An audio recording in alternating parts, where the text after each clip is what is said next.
মামাতো বোন যখন আদরের বউ। শৈশবের বন্ধন। রাহুল আর তার মামাতো বোন অনন্যার সম্পর্ক ছিল একদম ছোটবেলা থেকে। দুজনের জন্মের মধ্যে মাত্র 6 মাসের পার্থক্য থাকায় তারা বড় হয়েছে একসঙ্গে, খেলাধুলা, দুষ্টুমি আর হাসি ঠাট্টার মাঝে। গ্রামের বাড়ির উঠোনে লুকোচুরি খেলা হোক বা বিকেলের নদীর ধারে ঘুরতে যাওয়া, একটা সময় একে অপরের ছায়াসঙ্গী ছিল। রাহুল শহরে বড় হলেও প্রতি ছুটিতে সে নানু বাড়ি যেত। অনন্যা যেন তার ছুটির দিনগুলোর সবচেয়ে বড় আনন্দ।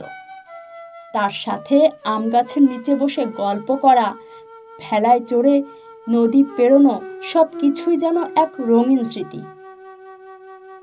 কিন্তু সময় বদলায়। রাহুল পড়াশোনার জন্য শহরে ব্যস্ত হয়ে পড়ে। অনন্যারও পড়াশোনা বাড়তে থাকে, দেখা সাক্ষাৎ কমে যায়। তবে অন্তরের বন্ধন অটুট ছিল। দূরত্ব ও উপলব্ধি।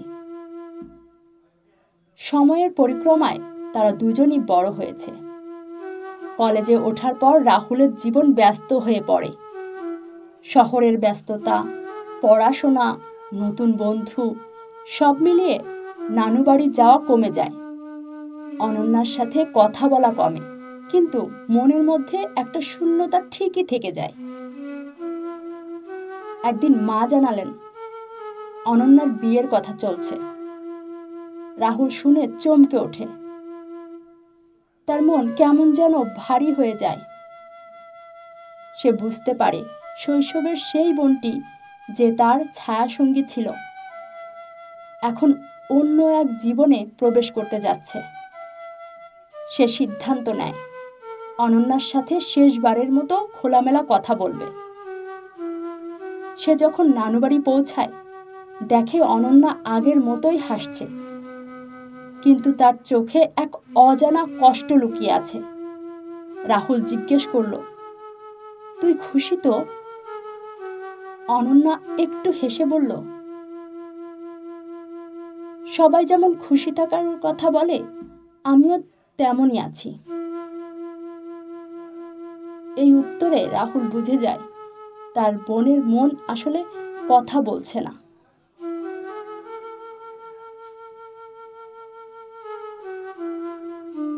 সম্পর্কের নতুন রূপ।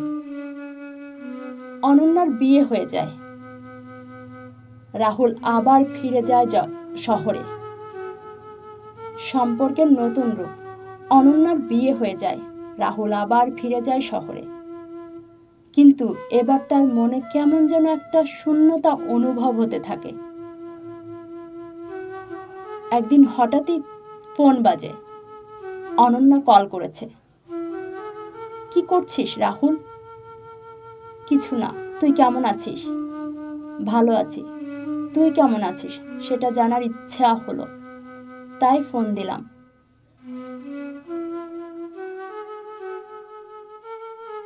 এই কথার মধ্যে যে আন্তরিকতা লুকিয়েছিল সেটা রাহুল অনুভব করে। বুঝতে পারে সম্পর্কের রূপ বদলালেও ভালোবাসা একই থাকে। এরপর থেকে তারা আগের মতোই গল্প করে, সুখ দুঃখ ভাগ করে নেয়। রাহুল বুঝতে পারে মামাতো বোন শুধু আত্মীয় নয়, সে আদরের বোন, যার সঙ্গে বন্ধন কখনোই ছিন্ন হয় না।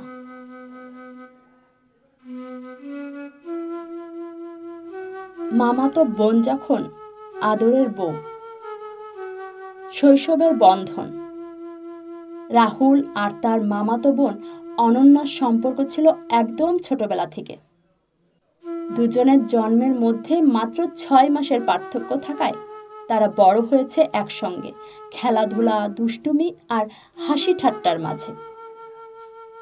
গ্রামের বাড়ির উঠোনে লুকোচুরি খেলা হোক বা বিকেলের নদীর ধারে ঘুরতে যাওয়া, একটা সময় একে অপরের ছায়াসঙ্গী ছিল। রাহুল শহরে বড় হলেও প্রতি ছুটিতে সে নানু বাড়ি যেত। অনন্যা যেন তার ছুটির দিনগুলোর সবচেয়ে বড় আনন্দ। তার সাথে আম গাছের নিচে বসে গল্প করা, ভেলায় চড়ে নদী পেরোনো সব কিছুই যেন এক রঙিন স্মৃতি। কিন্তু সময় বদলায়। রাহুল পড়াশোনার জন্য শহরে ব্যস্ত হয়ে পড়ে। অনন্যারও পড়াশোনা বাড়তে থাকে, দেখা সাক্ষাৎ কমে যায়। তবে অন্তরের বন্ধন অটুট ছিল। দূরত্ব ও উপলব্ধি। সময়ের পরিক্রমায় তারা দুজনই বড় হয়েছে। কলেজে ওঠার পর রাহুলের জীবন ব্যস্ত হয়ে পড়ে। শহরের ব্যস্ততা, পড়াশোনা, নতুন বন্ধু সব মিলিয়ে নানু বাড়ি যাওয়া কমে যায়। অনন্যার সাথে কথা বলা কমে, কিন্তু মনের মধ্যে একটা শূন্যতা ঠিকই থেকে যায়। একদিন মা জানালেন অনন্যার বিয়ের কথা চলছে। রাহুল শুনে চমকে ওঠে। তার মন কেমন যেন ভারী হয়ে যায়। সে বুঝতে পারে শৈশবের সেই বোনটি যে তার ছায়াসঙ্গী ছিল, এখন অন্য এক জীবনে প্রবেশ করতে যাচ্ছে। সে সিদ্ধান্ত নেয় অনন্যার সাথে শেষবারের মতো খোলামেলা কথা বলবে। সে যখন নানুবাড়ি পৌঁছায়, দেখে অনন্যা আগের মতোই হাসছে, কিন্তু তার চোখে এক অজানা কষ্ট লুকিয়ে আছে। রাহুল জিজ্ঞেস করল, তুই খুশি তো? অনন্যা একটু হেসে বলল, সবাই যেমন খুশি থাকার কথা বলে, আমিও তেমনই আছি। এই উত্তরে রাহুল বুঝে যায় তার বোনের মন আসলে কথা বলছে না।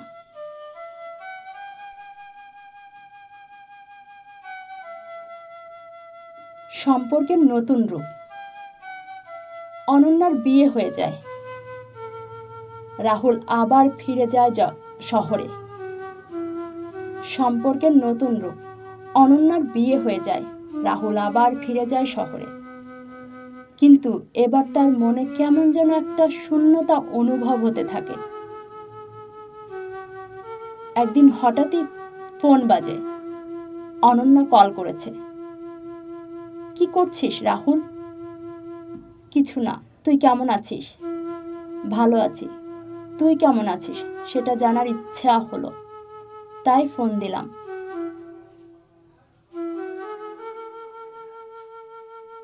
এই কথার মধ্যে যে আন্তরিকতা লুকিয়েছিল সেটা রাহুল অনুভব করে। বুঝতে পারে সম্পর্কের রূপ বদলালেও ভালোবাসা একই থাকে। এরপর থেকে তারা আগের মতোই গল্প করে, সুখ দুঃখ ভাগ করে নেয়। রাহুল বুঝতে পারে মামাতো বোন শুধু আত্মীয় নয়,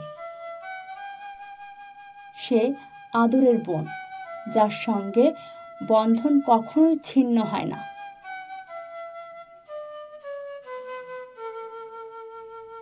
মামাতো বোন যখন আদরের বউ। শৈশবের বন্ধন। রাহুল আর তার মামাতো বোন অনন্যার সম্পর্ক ছিল একদম ছোটবেলা থেকে। দুজনের জন্মের মধ্যে মাত্র 6 মাসের পার্থক্য থাকায় তারা বড় হয়েছে একসঙ্গে, খেলাধুলা, দুষ্টুমি আর হাসি ঠাট্টার মাঝে। গ্রামের বাড়ির উঠোনে লুকোচুরি খেলা হোক বা বিকেলের নদীর ধারে ঘুরতে যাওয়া, একটা সময় একে অপরের ছায়াসঙ্গী ছিল। রাহুল শহরে বড় হলেও প্রতি ছুটিতে সে নানু বাড়ি যেত।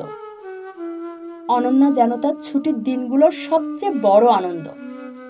তার সাথে আম গাছের নিচে বসে গল্প করা, ভেলায় চড়ে নদী পেরোনো সব কিছুই যেন এক রঙিন স্মৃতি।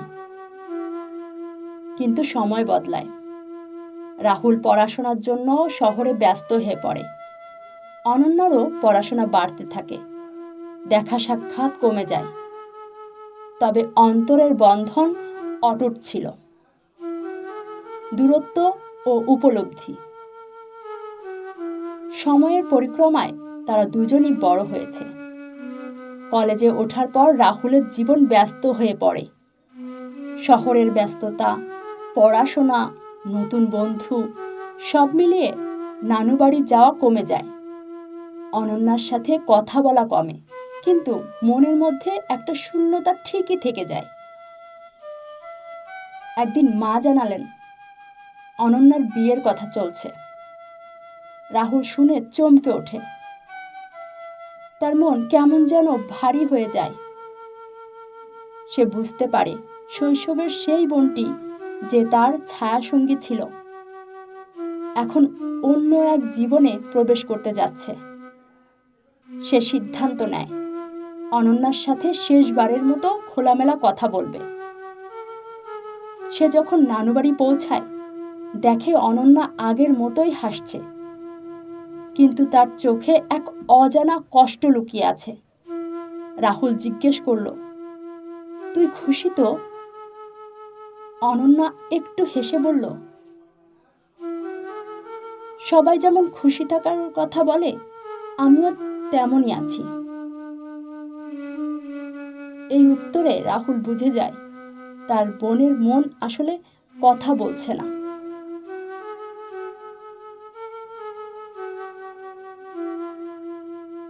সম্পর্কের নতুন রূপ। অনন্যার বিয়ে হয়ে যায়। রাহুল আবার ফিরে যায় শহরে। সম্পর্কের নতুন রূপ। অনন্যার বিয়ে হয়ে যায়। রাহুল আবার ফিরে যায় শহরে। কিন্তু এবার তার মনে কেমন যেন একটা শূন্যতা অনুভব হতে থাকে। একদিন হঠাৎই ফোন বাজে। অনন্যা কল করেছে। কি করছিস রাহুল? কিছু না, তুই কেমন আছিস? ভালো আছি। তুই কেমন আছিস সেটা জানার ইচ্ছা হলো, তাই ফোন দিলাম।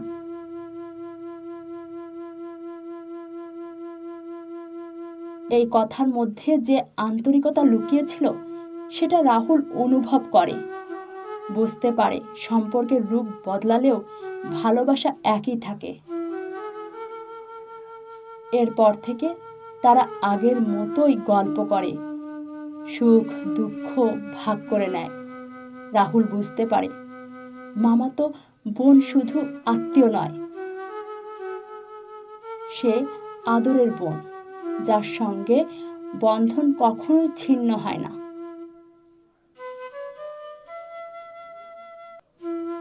মামাতো বোন যখন আদরের বউ, শৈশবের বন্ধন। রাহুল আর তার মামাতো বোন অনন্যার সম্পর্ক ছিল একদম ছোটবেলা থেকে। দুজনের জন্মের মধ্যে মাত্র 6 মাসের পার্থক্য থাকায় তারা বড় হয়েছে একসঙ্গে, খেলাধুলা, দুষ্টুমি আর হাসি ঠাট্টার মাঝে। গ্রামের বাড়ির উঠোনে লুকোচুরি খেলা হোক বা বিকেলের নদীর ধারে ঘুরতে যাওয়া, একটা সময় একে অপরের ছায়াসঙ্গী ছিল। রাহুল শহরে বড় হলেও প্রতি ছুটিতে সে নানুবাড়ি যেত। অনন্যা যেন তার ছুটির দিনগুলোর সবচেয়ে বড় আনন্দ। তার সাথে আম গাছের নিচে বসে গল্প করা, ভেলায় চড়ে নদী পেরোনো, সব কিছুই যেন এক রঙিন স্মৃতি। কিন্তু সময় বদলায়। রাহুল পড়াশোনার জন্য শহরে ব্যস্ত হয়ে পড়ে। অনন্যারও পড়াশোনা বাড়তে থাকে। দেখা সাক্ষাৎ কমে যায়, তবে অন্তরের বন্ধন অটুট ছিল। দূরত্ব ও উপলব্ধি। সময়ের পরিক্রমায় তারা দুজনই বড় হয়েছে। কলেজে ওঠার পর রাহুলের জীবন ব্যস্ত হয়ে পড়ে। শহরের ব্যস্ততা, পড়াশোনা, নতুন বন্ধু, সব মিলিয়ে নানুবাড়ি যাওয়া কমে যায়। অনন্যার সাথে কথা বলা কমে, কিন্তু মনের মধ্যে একটা শূন্যতা ঠিকই থেকে যায়।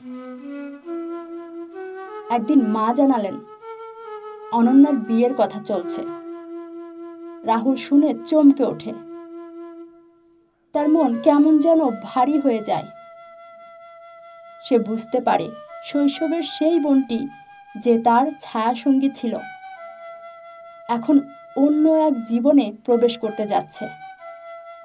সে সিদ্ধান্ত নেয় অনন্যার সাথে শেষবারের মতো খোলামেলা কথা বলবে। সে যখন নানুবাড়ি পৌঁছায়, দেখে অনন্যা আগের মতোই হাসছে, কিন্তু তার চোখে এক অজানা কষ্ট লুকিয়ে আছে। রাহুল জিজ্ঞেস করল, তুই খুশি তো? অনন্যা একটু হেসে বলল, সবাই যেমন খুশি থাকার কথা বলে, আমিও তেমনই আছি। এই উত্তরে রাহুল বুঝে যায় তার বোনের মন আসলে কথা বলছে না।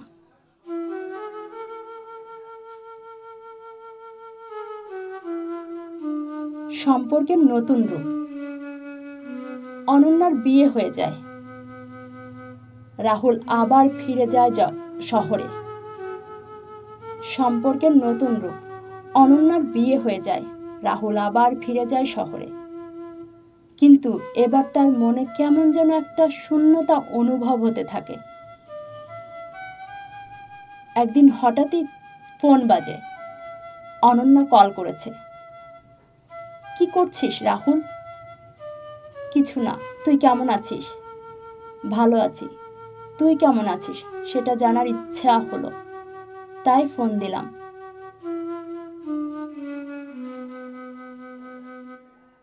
এই কথার মধ্যে যে আন্তরিকতা লুকিয়ে ছিল সেটা রাহুল অনুভব করে, বুঝতে পারে সম্পর্কের রূপ বদলালেও ভালোবাসা একই থাকে। এরপর থেকে তারা আগের মতোই গল্প করে, সুখ দুঃখ ভাগ করে নেয়। রাহুল বুঝতে পারে মামাতো বোন শুধু আত্মীয় নয়, সে আদরের বোন, যার সঙ্গে বন্ধন কখনোই ছিন্ন হয় না।